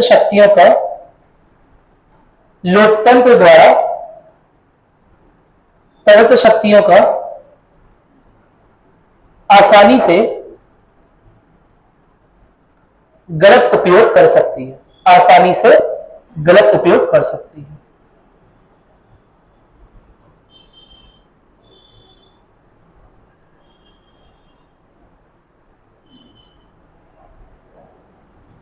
ठीक है, देखो मैंने बताया था, शायद कल बताया था इस बारे में कि दो तरह के कानून होते हैं, एक संवैधानिक और एक विधिक कानून। किसका मूल्य ज्यादा होता है? संवैधानिक या विधिक कानून? संवैधानिक कानून का मूल्य ज्यादा होगा। अगर कोई विधिक कानून संवैधानिक कानूनों की अगर अवहेलना कर रहा है ना, तो वह विधिक कानून निरस्त हो जाएगा। क्या मेरी बात क्लियर है? जैसे 377 सेक्शन एक विधिक कानून था, मेरी बात सुनाई, जो कि संविधान के कानून यानी कि संविधान के नियम की अवहेलना कर रहा था कि सब लोग बराबर है। क्या मेरी बात की? सबको अपनी अभिव्यक्ति का अधिकार है, चाहे वह लैंगिक अभिव्यक्ति ही क्यों ना हो। क्या मेरी बात समझ आ रही है? तो इस वजह से 377 को कैंसिल कर दिया गया, यानी वही वैधानिक कानून, वही विधिक कानून फॉलो होंगे, अनुसरण किए जाएंगे जो संविधान की सीमा रेखाओं में रहे या संवैधानिक कानून के अनुसार। मेरी बात समझ आई? लेकिन अलिखित में क्या संवैधानिक और वैधानिक अलग या विधिक कानून अलग अलग होते हैं? नहीं, एक ही होते हैं। कोई दिक्कत तो नहीं है ना? जो विधिक कानून है और जो संवैधानिक कानून है उसमें कोई अंतर नहीं है, एक ही है वो, क्योंकि नए लिखे हुए कानून ही संविधान का हिस्सा बन गए। क्या मेरी बात क्लियर है? तो उसमें सारे कानून की बराबरी एक जैसी होती है, सारे कानून बराबर होते हैं। इस बात को ये बात लिखिए कहीं, लिखो लिखो लिखित संविधान में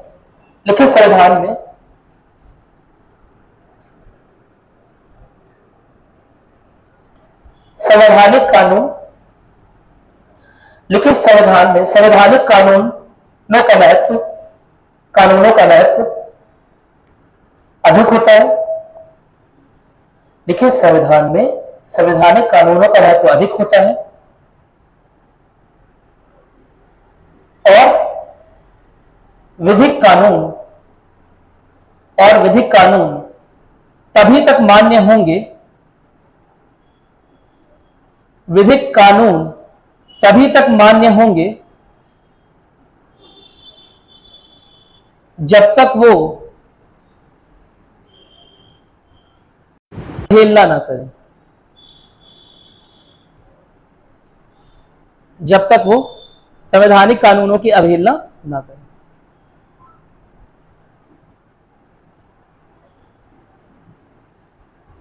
जबकि अलिखित संविधान में देख लो, अलिखित संविधान में एक ही प्रकार का कानून होता है, एक ही प्रकार का कानून होता है, एक ही प्रकार का कानून होता है और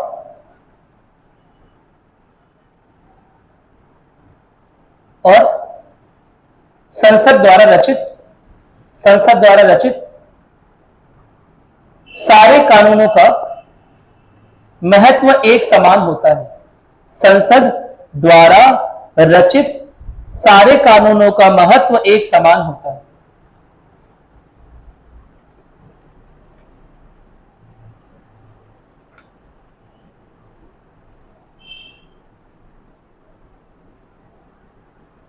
ठीक है? कोई समस्या है? क्या समस्या आ रही बताओ? सब तो लिखवा दी तुम लोग को जो जरूर चाहिए थी, बस हो गया। फेडरल गवर्नमेंट वाली बात तो हमने लिखी ली है, मतलब संघीय ढांचे वाली सरकार वाली, इसमें लिखी है ना? ठीक ठीक है। कुछ चीजें और नोट करते हैं और डीप में आते हैं। हेड में लोगे संविधान सभा। ठीक है, शॉर्ट में लिख रहे हैं। इसमें देखो बहुत सारे फैक्ट है, फैक्ट की कोई कमी नहीं है। आपको एक पीडीएफ दी जाएगी जिससे आपको सारे फैक्ट पढ़ लेने हैं। फैक्ट्स बहुत सारे हैं इसमें, मैं मेजर मोटी मोटी चीजों की बात करूंगा। ठीक है, संविधान सभा हेड डालो।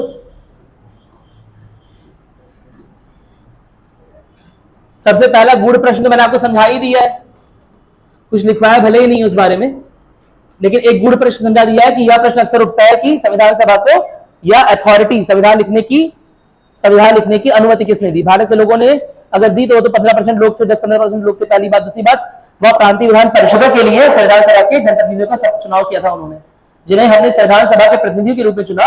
असल में उनका चुनाव किस लिए हुआ था? प्रांतीय विधान परिषदों में अपने अपने क्षेत्र के विधानों को लिखने के लिए हुआ था। क्या मेरी बात क्लियर है? कोई दिक्कत तो नहीं है ना? ठीक है। तो संविधान सभा कितने सदस्य थे, याद है किसी को? है 365 दिन होते हैं ये। ठीक है। संविधान सभा में कुल 389 सदस्य की जगह बनाई गई थी। लिखना स्टार्ट करोगे, एक काम करो, एक लाइन संविधान सभा, संविधान सभा, संविधान सभा की रचना या का निर्माण, या की रचना कैबिनेट मिशन, कैबिनेट मिशन की सिफारिशों के बाद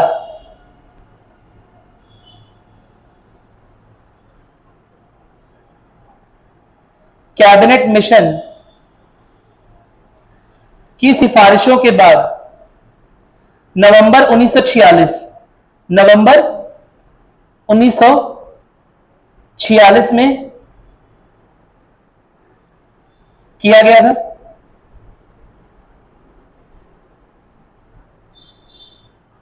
जिसमें कुल सदस्यों की संख्या, कुल सदस्यों की संख्या 389 थी।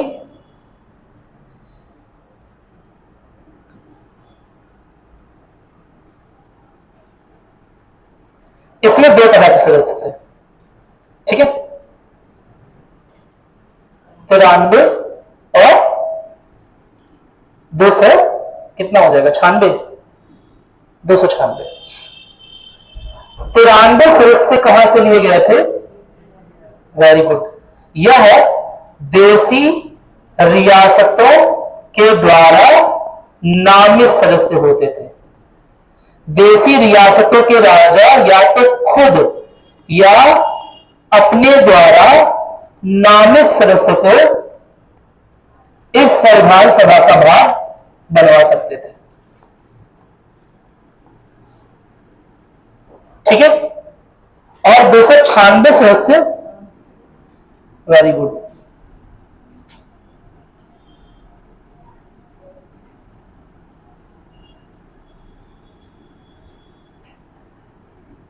प्रांतीय विधान परिषदों में से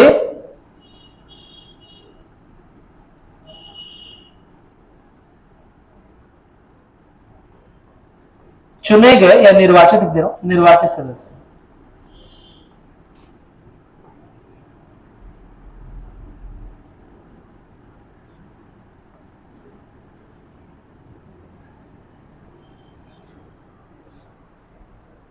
संविधान सभा पे एक और गहरा प्रश्न, इसमें एक और तरह के सदस्य हैं। देसी रियासत के राजा खुद या नवाब खुद या फिर उनके द्वारा नामित। एक देसी रियासत कितने लोग रहते हैं? हजारों लाखों लोग। क्या इस जनप्रतिनिधि को जिन्हें संविधान सभा में भेजा गया, क्या लोगों द्वारा नामित था?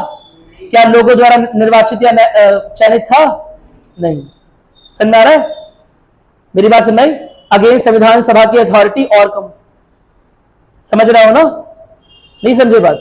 क्योंकि इनमें वह लोग भी उन प्रांतों से पहुंचे हैं जो कि जस्ट अपने राजाओं के द्वारा नामित है ना कि वहां की जनता द्वारा। तो ऐसे सदस्य जो पहुंचे वह संविधान लिख रहे हैं जिन्हें जनता ने खुद नहीं चुना, और वो भी एक बड़ा हिस्सा, कितना? 9300 सदस्य, 1/4, 25% लगभग 25% सदस्य ऐसे हैं जो जस्ट नामित होकर आए हैं। समझ रहे हो ना? जनों ने तो इन्हें चुना ही नहीं है। और ये लोग किसका हिस्सा है? संविधान सभा का हिस्सा। दूसरा क्वेश्चन मार्क संविधान सभा पर, एक क्वेश्चन मार्क पहले उसकी अथॉरिटी पर, दूसरा ये भी कि इन्हें लिखने के लिए किसने बोला था ये रहेंगे?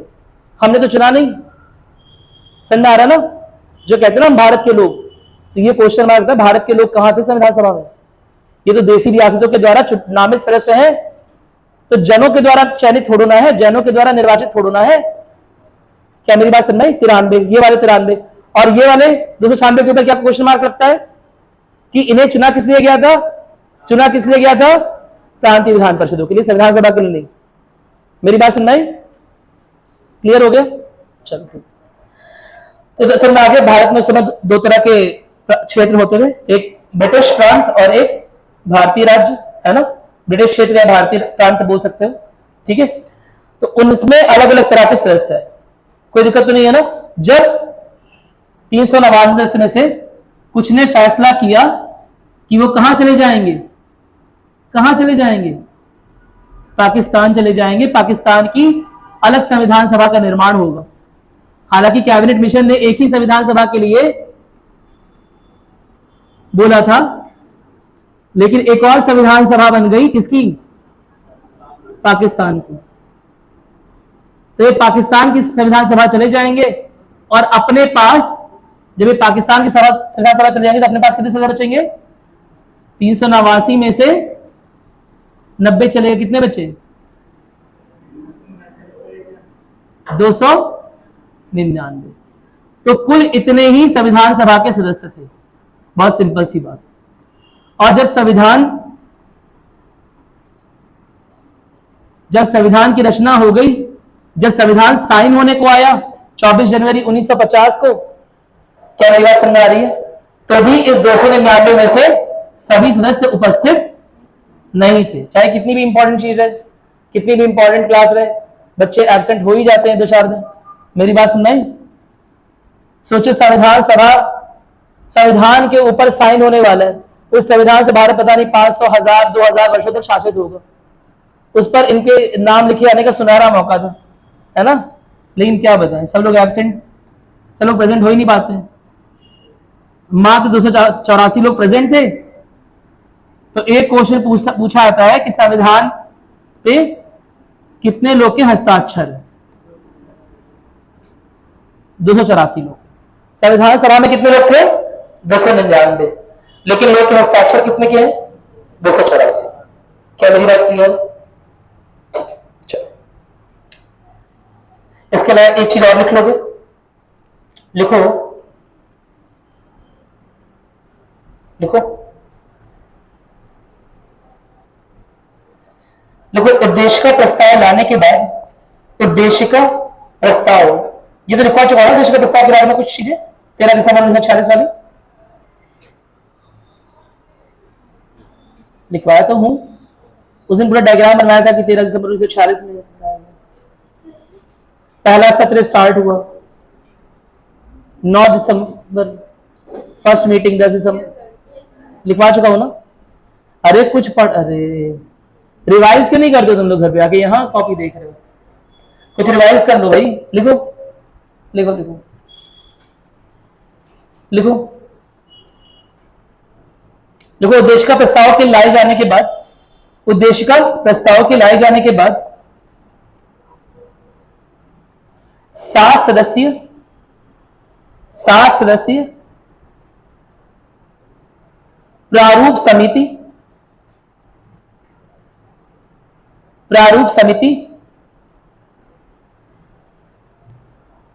को संविधान का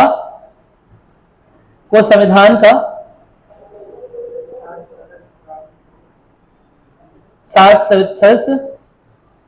सदस्यीय लिख लो, 7 सदस्यीय प्रारूप समिति को संविधान का आकार और स्वरूप, संविधान का आकार और स्वरूप निर्मित करने की जिम्मेदारी दी गई, निर्मित करने की जिम्मेदारी दी गई, जिसके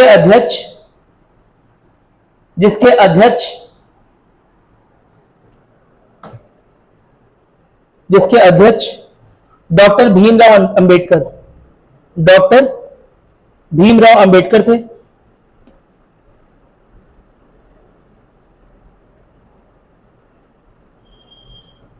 देखो इस प्रारूप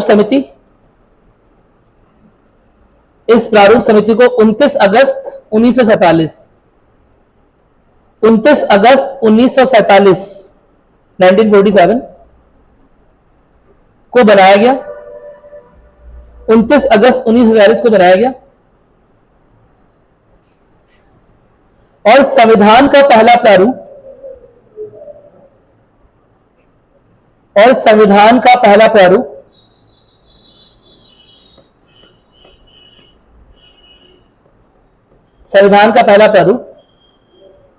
या पहला खाका बोल सकते हो या प्रारूप बोल सकते हो, अक्टूबर 1947 में, अक्टूबर 1947 में प्रारूप समिति ने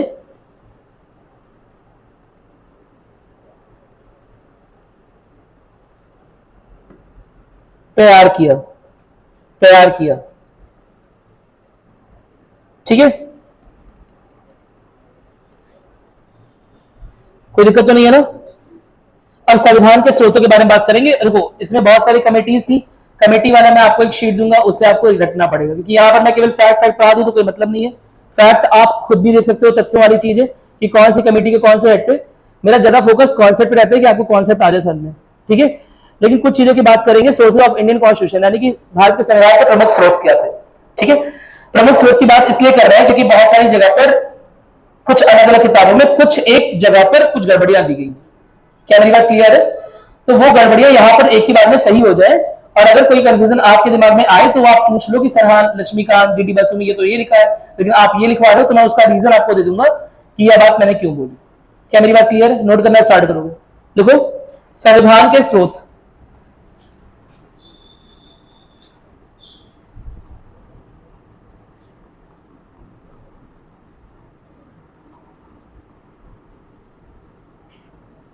भाई प्रारूप समिति की कभी कभी बहुत आलोचना होती है, अंबेडकर जी की कभी बहुत आलोचना होती है कि संविधान बोरोड कॉन्स्टिट्यूशन है, उधार से मांगा संविधान है। बहुत सारी जगह, जैसे आप लोग अपना प्रोजेक्ट बनाते हो, है ना, 3 राइटर पढ़ते हो, तीनों की बात अलग अलग ढंग से लिख देते हो, ऐसा आप करते होंगे, ऐसा उन्होंने नहीं किया।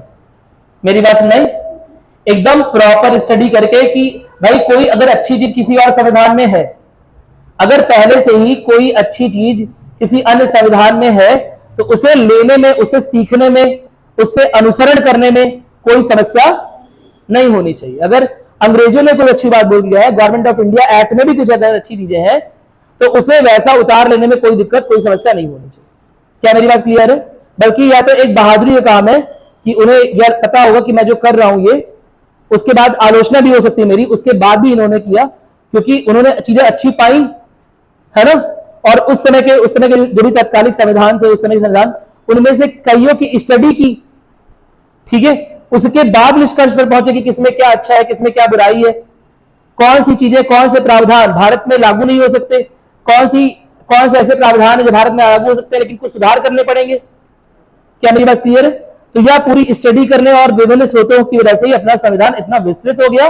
लेकिन जब बनकर तैयार हो गया तो it was one of the best, it is said कि सबसे अच्छे तरीके से लिखा हुआ संविधान था। क्या मेरी बात क्लियर है? हर एक चीज प्रॉपरली डिस्क्राइब्ड, हर एक चीज प्रॉपरली मैनेज्ड। क्या मेरी बात क्लियर? मैंने आपको पहले भी उदाहरण दिया हुआ है कि जब अमेरिका का संविधान लिखा गया था उसमें कितने आर्टिकल थे? केवल 7 आर्टिकल। क्यों? और भारत का संविधान लिखकर तैयार हो कितने आर्टिकल्स? 395। अमेरिका भारत से कम क्षेत्र वाला देश है, वहां पर कम विविधताएं हैं, तो फिर क्यों? एक सबसे बड़ा कारण कि अमेरिका में जो राज्य है ना, जो प्रांत है, उनके भी अपने संविधान है। 2 संविधानों पे चलता है, समझ रहे हो ना? एक केंद्र का संविधान और एक राज्य का संविधान, 2 तरह के संविधान है वहां पर। लेकिन हमें एक ही संविधान बनाना था। राज्यों के अलग अलग संविधानों का निर्माण करना मतलब क्या हो जाएगा? राज्यों को अलग अलग करने की प्रक्रिया का बढ़ावा देना।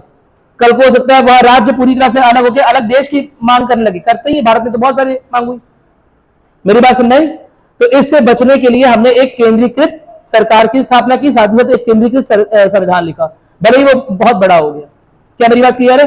एज वेल एज 395 आर्टिकल्स लिखे गए, और जैसा उस भी दिन बताया था कि अब तक कितने संशोधन हो चुके हैं? 106 107 संशोधन हो चुके हैं, ठीक है। वहां पर 7 आर्टिकल्स लिखे गए, संशोधन कितने हो गए अब तक? 27, अब 27 हो चुके हैं। क्या मेरी बात सुन भाई? 7 आर्टिकल 27 संशोधन, अंतर कितना हुआ मैं समझा दे रहा हूं। और लिखा कब गया था? 1776 के बाद। कितने साल हो गए संविधान आए हुए? करीब करीब, कुछ तो बोलो।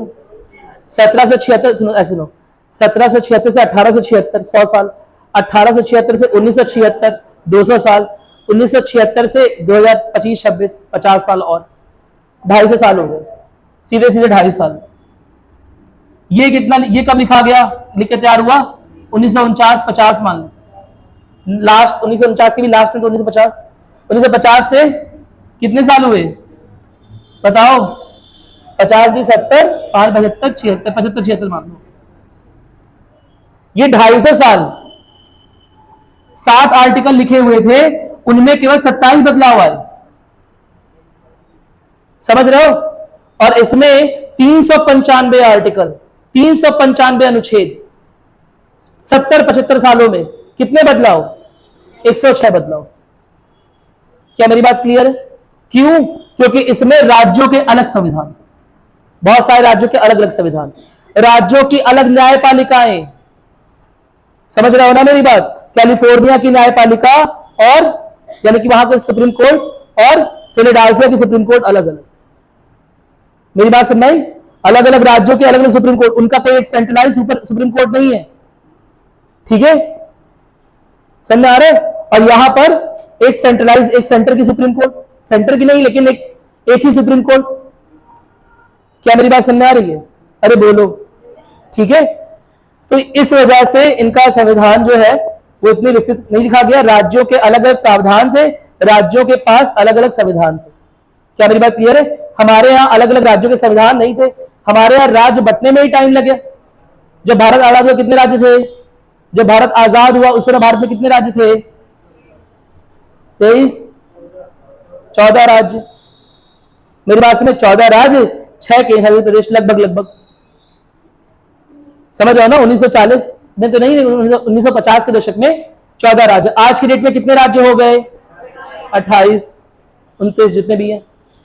अब बताओ, सोचकर पहले 14 संविधान लिखे गए होते और अब वो कितने हो गए होते, 28 संविधान हो गए होते। अभी और डिमांड बढ़ी रही है, यूपी को 2 टुकड़ों 3 टुकड़ों पता नहीं क्या बांटने की बात चल रही है, महाराष्ट्र अलग डिमांड कर रहा है 2 पार्ट में, समझ रहा हो ना। और डिमांड चली रही है कि राज्यों को छोटा करो। कितने संविधान होते जाएंगे इस तरह, बहुत सारे संविधान हो जाएंगे। क्या मेरी बात क्लियर है? अरे बोलो, मेरी बात सुन नहीं। तो अपने इसीलिए इससे बचने के लिए 395 आर्टिकल एक ही बार में लिख दिए गए, कोई समस्या नहीं आता। नोट करना स्टार्ट करो। स्रोत जो अलग अलग है वो बहुत इंपॉर्टेंट है। मैं क्यों बता रहा हूं इसे, क्योंकि कई सारी किताबों में थोड़ा सा कंफ्यूजन लिखा हुआ है, इसलिए एक बार में सही हो जाएगा सब, ठीक है। नोट करो, पहला तो लिखो स्रोत में संघीय ढांचा। संघीय ढांचा कहां से लिया गया, दिमाग लगाओ, बताओ। संघीय ढांचा यूक्रेन। संघीय ढांचा लिखो। कितने लोग कह रहे हैं ब्रिटेन, कितने बच्चे कह रहे हैं ब्रिटेन, 1 बच्चा, 2 बच्चा, और कोई बच्चा, 3 बच्चा। बताओ भाई कितने लोग कह रहे हो ब्रिटेन, कितने लोग बोल रहे हैं अमेरिका, कितने लोग बोल रहे हो बताओ, कहीं ना कहीं से कुछ तो। कितने लोग बोल रहे हो इंडिया, 1 बच्चा सही है, India. Government of India act बताया था भाई, याद करो। तुम लोग कुछ रिवाइज करके नहीं आया तो मेरा सिर दर्द हो रहा है। एक तो मेरी तबीयत खराब है, इतना मैं चिल्ला के पढ़ा रहा हूं, ऊपर से रिवाइज नहीं करके आया, गुस्सा है कि नहीं आएगी, है ना। तो थोड़ा रिवाइज करके आओ, थोड़ा सा मुझे भी लगे कि तुम भी लगन से आ रहे हो। क्या मेरी बात सुन रही?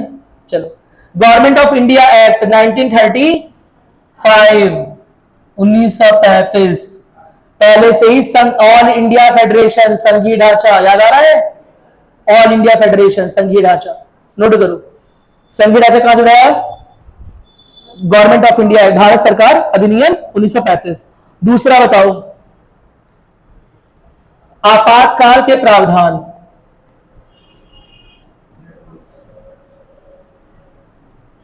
Option A Britain, option B Germany, option C America, option D India. India, यही सब दिक्कत। लूसेंट में क्या दिया होता है, आपातकाल के प्रावधान जर्मनी से उठाए। आपातकाल के प्रावधान जर्मनी से नहीं उठाए, आपातकाल में फंडामेंटल राइट्स को रिस्ट्रिक्ट किया जा सकता है, केवल यह चीज जर्मनी से उठाई गई। आपातकाल के प्रावधान पहले से कहां पर थे, गवर्नमेंट ऑफ इंडिया एक्ट में, यानी कि आपातकाल के प्रावधान कहां से आए, इंडिया से। चलो, कहीं दूर नहीं जाना पड़ा ना, देख रहे हो ना। चलो, इसीलिए इसीलिए लिखवा रहा हूं अलग से, क्योंकि आपातकाल के प्रावधान हर जगह लगभग, समझ रहे हो ना, 10 में 9 किताबों में गलत दिए हुए। समझा क्या लिखा हुआ है? आपातकाल के प्रावधान जर्मनी। आपातकाल के हर एक प्रावधान कहां से लिए गए? गवर्नमेंट ऑफ इंडिया एक्ट से, सिवाय सिवाय इस बात के कि आपातकाल के समय कुछ फंडामेंटल राइट्स को, कुछ मूलभूत अधिकारों को सीमित किया जा सकता है नागरिक हित, नागरिक सुरक्षा के दृष्टिकोण से। क्या मेरी बात समझ में? कोई दिक्कत तो नहीं है? यह चीज जर्मनी से ली गई, बाकी कुछ जर्मनी का नहीं है, बाकी तुम्हारा अपना देसी है सब। तीसरा नोट करो, ऑफिस ऑफ गवर्नर, राज्यपाल का ऑफिस, राज्यपाल का पद, ऑफिस ऑफ गवर्नर, राज्यपाल का पद। बताओ, वही से लिया गया। अब तो तुम लोग गेम सीख गए। चलो लिखो गवर्नमेंट ऑफ इंडिया, लिखो गवर्नमेंट ऑफ इंडिया है।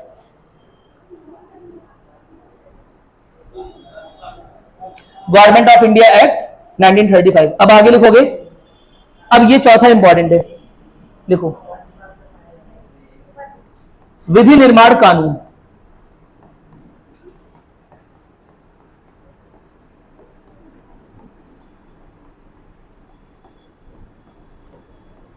विधि निर्माण कानून लिखो, ब्रिटेन।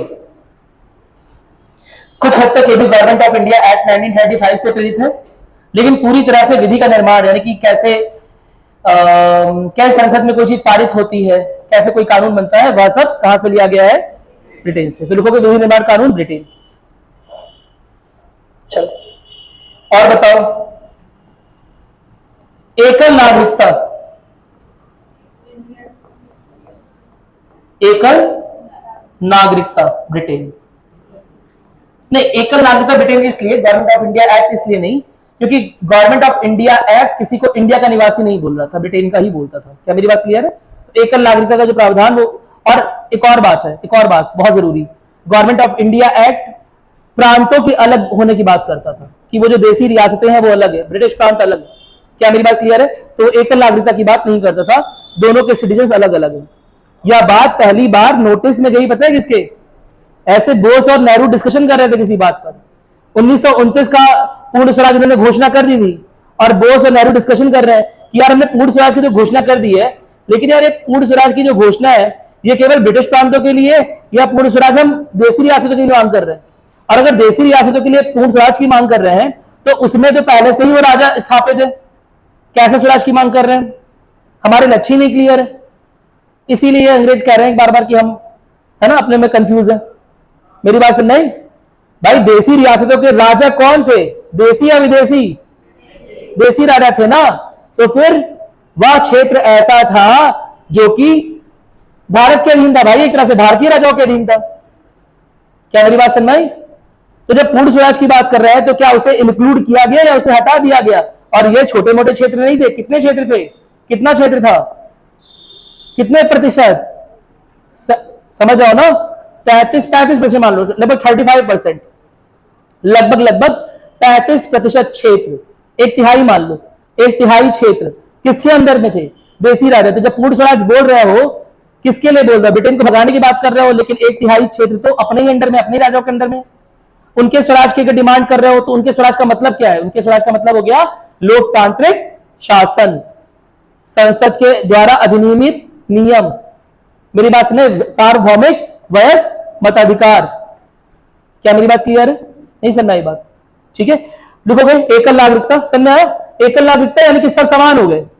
अब प्रांत के सिटीजन और ब्रिटिश क्षेत्र के सिटीजन और देसी सिटीजन दोनों बराबर है। पहले बराबर नहीं थे। बराबर क्यों नहीं है? क्योंकि ये लोग अलग कानूनों से अधिनियमित हो रहे हैं, ये लोग अलग कानूनों का अनुसरण कर रहे हैं। मेरी बात समझ? और ये लोग ब्रिटेन के राज का कानून अनुसरण कर रहे हैं। क्या मेरी बात क्लियर है? नोट करोगे, एकल नागरिकता कहां से लिया गया? ब्रिटेन। आगे लिखोगे संसदीय प्रणाली, संसदीय प्रणाली कहां से ली गई? ब्रिटेन। वेरी गुड, संसदीय प्रणाली ब्रिटेन।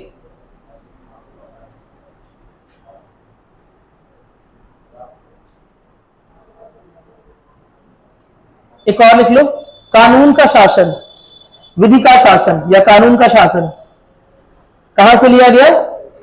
ब्रिटेन से। कानून का शासन ब्रिटेन से। लिखो। अब नेक्स्ट नोट करो, अब ये इंपॉर्टेंट लिखो, आपातकाल के समय, आपातकाल के समय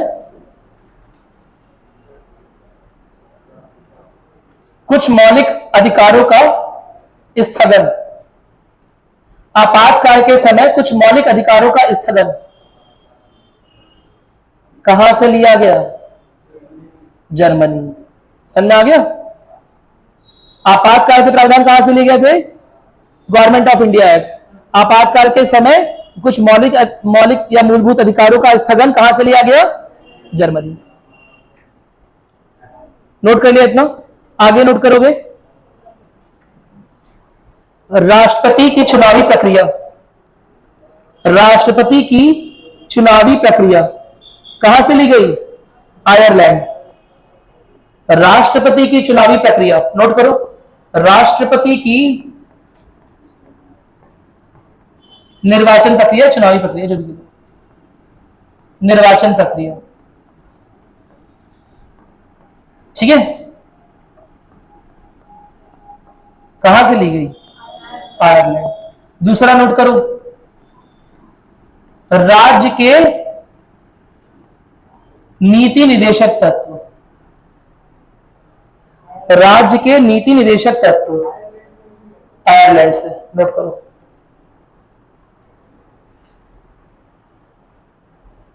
आयरलैंड। अगला नोट करो,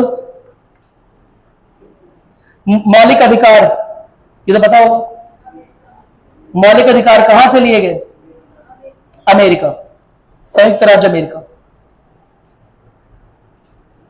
संयुक्त राज्य अमेरिका। प्रस्तावना अमेरिका। क्या प्रस्तावना कभी ब्रिटेन से ली जा सकती थी? क्यों? अरे वेरी गुड, शाबाश, अलिखित संविधान था। प्रस्तावना अमेरिका। आगे लिखोगे, राष्ट्रपति का अभियोजन, राष्ट्रपति का अभियोजन अमेरिका, ठीक है। इंपीचमेंट समझते हो? इंपीचमेंट, महाभियोग, अभियोजन है नहीं, महाभियोग लिख लो आप ब्रैकेट में, महाभियोग मतलब राष्ट्रपति को एक ही तरह से समझो ना, एक ही तरीका ये राष्ट्रपति पर कोई कार्रवाई कर सकती है, वो महाभियोग के, तो राष्ट्रपति का अभियोजन ऑब्लिक महाभियोग अमेरिका, ठीक है। आगे लिखोगे, आगे लिखो, न्यायिक समीक्षा, न्यायिक समीक्षा, कौमा, न्यायपालिका की स्वतंत्रता, ब्रिटेन, ब्रिटेन या अमेरिका? न्यायिक समीक्षा और न्यायपालिका की स्वतंत्रता, ब्रिटेन या अमेरिका? अमेरिका। क्यों? लिखे संविधान, वेरी गुड, लिखो अमेरिका। आगे लिखोगे,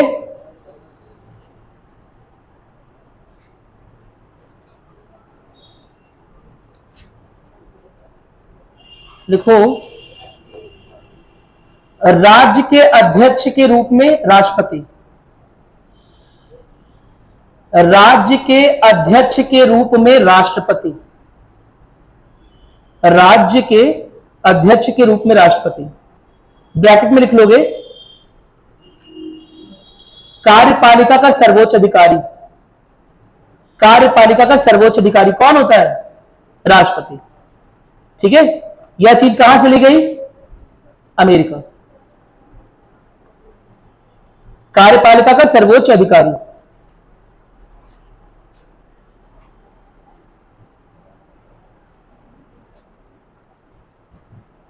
आगे लिखो,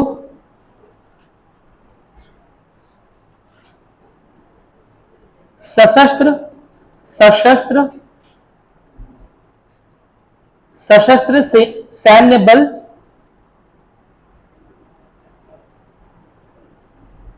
का प्रमुख कमांडर या सेनापति?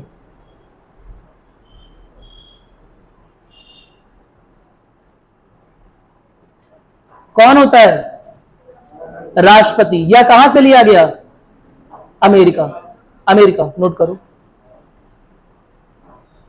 चाहे आर्मी हो, चाहे नेवी हो, चाहे एयरफोर्स हो, है ना, चाहे थल सेना हो, चाहे नेवी हो, चाहे वायुसेना हो, है ना, सबका अध्यक्ष कौन होता है? सबसे सबसे सबसे प्रमुख सेनापति कौन होता है? राष्ट्रपति। यह कहां से लिया गया है? अमेरिका से। इसके अलावा एक नेक्स्ट नोट कर लो, लिखो, राज्यसभा के अध्यक्ष के रूप में उपराष्ट्रपति।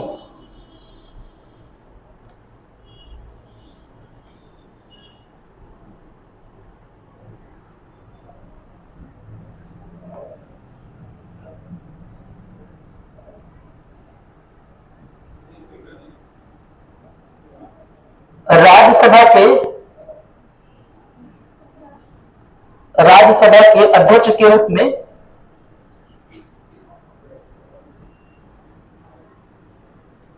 उपराष्ट्रपति।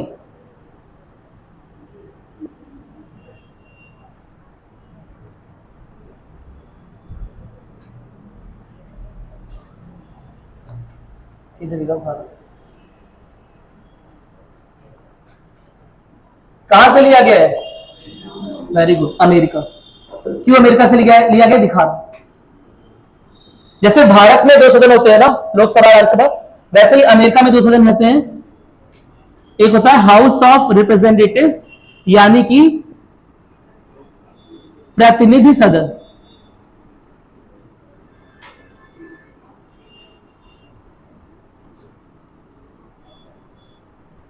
जैसे लोकसभा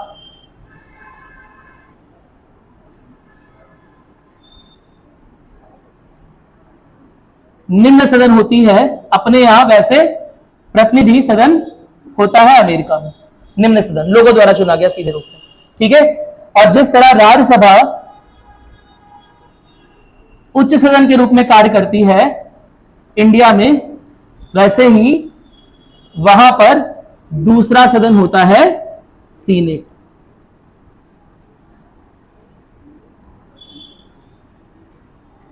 और इस सीनेट के अध्यक्ष के रूप में ही कौन होता है? अमेरिका का उपराष्ट्रपति। इसे बनाओ कंपैरिजन करने के लिए, ठीक है।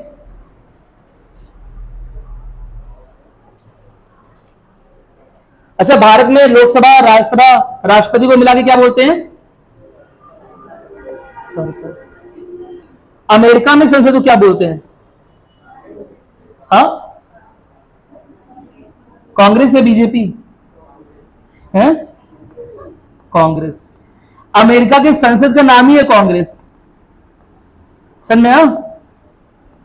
चलो, ठीक है, क्लास ओवर कर रहे हैं। आप लोग की इच्छा को देखकर, क्या नाम था उसका, महिमा चौधरी की इच्छा को देखकर, है ना। चलो आप लोग बताओ, वैसे वैसे मुझे लग रहा है मैं अभी रेस्ट ले ही लूं कल। हाँ, देखते हैं, चलो बताते हैं सर से पूछकर। करने कल क्लास की ना करें, जैसे बताओ तुम लोग। जैसे गला तो मेरा खराब ही है, एक दिन रेस्ट ही कर लूं सोच रहा हूँ। लेकिन तुम्हारा कोर्स यार क्या है, कोर्स कैसे चलेगा, क्या करूं मैं बताओ। अभी तो प्रीएम्बल शुरू नहीं हुआ, अभी तो ये सब चल रहा है, अभी तो पढ़ाई शुरू नहीं, अभी तो मजाक चल रहा है। सोचो तुम्हें अभी मैंने कुछ नया नहीं बताया, अभी उतना बताया जो आपको 8वीं 9वीं 10वीं या 11वीं 12वीं की टेक्स्ट बुक पढ़ने के बाद आना चाहिए। सर नया एनसीईआरटी पढ़ने के बाद जितना आना चाहिए, अभी तो मैंने वही बताया, कुछ भी एक्स्ट्रा नहीं बताया, ठीक है।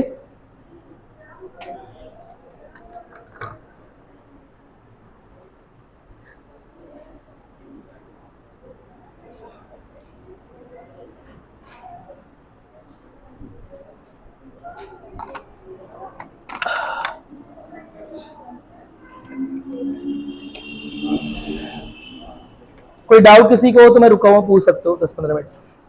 तो सर की क्लास हो ही गई। बैठ जाओ भाई, बैठ जाओ, बैठ जाओ भाई, बैठ जाओ आराम से भाई। मेरा पेन ड्राइव रह गया क्या? उसमें सर अच्छा है, वहाँ से पेन ड्राइव मेरी, pen drive, pen drive, pen drive लगी है वहाँ पर। मनीष को बोल दो पेन ड्राइव दे दो।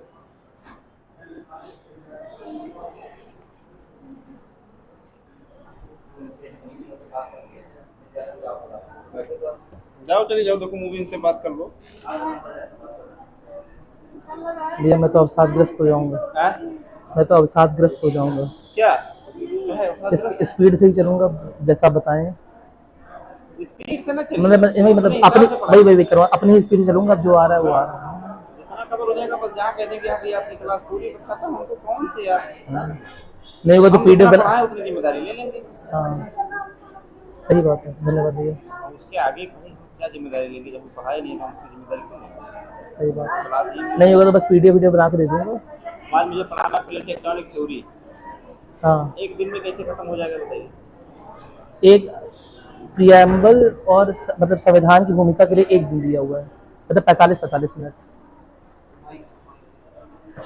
ना समाजवाद बताए ना,